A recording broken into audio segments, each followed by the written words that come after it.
A lot of us need encouragement in this season. You agree?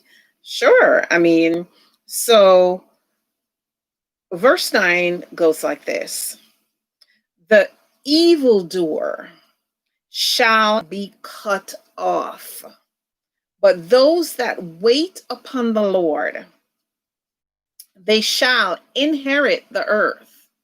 So we have to learn how to wait upon the Lord. You know, He's promised certain things to His children, and He doesn't want us to be in a hurry to give up, to jump ship. If you've been seeking the Lord about something, don't just give up because He hasn't answered you right away. He wants you to wait on Him. There's no better time than the timing of God when it comes to dealing with certain crises that we might be facing in life, issues that we might be facing our way, you name it. God's timing is the best time. When God steps in to do something, know that it is done all the way around, not partially, not halfway. It's done all the way around. It's settled. The matter is settled. So we have to learn to wait on Him because He's the head. He's the Lord of our life. Okay, He said, evildoers shall be cut off. So we have to wait on God's timing. Know that you're not going to die in the suffering. The suffering is so that God can be praised and glorified and magnified in your suffering, my friend. And so as you go through this with the evildoers, know that God has heard every prayer of yours, and He promises that evildoers shall be cut off, but those that wait upon the Lord shall inherit the earth. The earth is yours, my friend. And so He wants us to wait so that we can inherit the earth. Wait on His time to deal with those issues, those hard issues. And I know it's hard. Listen, I faced some pretty hard issues in my life. So I know what you're facing. God knows. God knows what you're facing more than I do. But I understand because I've been there. Amen. And so you're hurting, but you have to trust God, because one of the reasons why we go through this as believers is because it's a part of bearing the cross of Jesus. It's a part of the sufferings of Christ.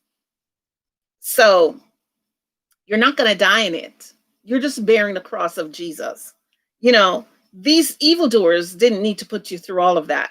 But because you're a child of God, you're bearing the cross of Jesus. So you're not going to die in it. Amen. Verse 10, for yet a little while, and the wicked shall not be. Yea, thou shalt diligently consider his place, and it shall not be. It's only going to be in a little while. A little while. And you'll be wondering, where did they go? Where did they go? All of a sudden, one day you wake up and you have none of those problems, those horrible problems that you once had. One of these days, God is just going to deliver you from the enemies that has been pursuing you, my friend. Amen. And so, moving right along, verse 11, but the meek shall themselves in the abundance of peace. Here, another promise. The meek shall inherit the earth. And it says, shall delight themselves in the abundance of peace. Think about this. I mean, it's so wonderful to have your peace. There's nothing more than having your peace. There's nothing more than being able to keep your peace. And you have to have peace in chaos. because of what God promises for you. You have to have peace in your chaos. And one of the greatest weapon that we have as children of God or as a child of God is the weapon of intercession, intercessory prayer. Prayer. That's how we communicate with God. And He wants us to talk with Him. Not that He doesn't know what our needs are, He knows, but He wants us to be a friend of his friend, you know.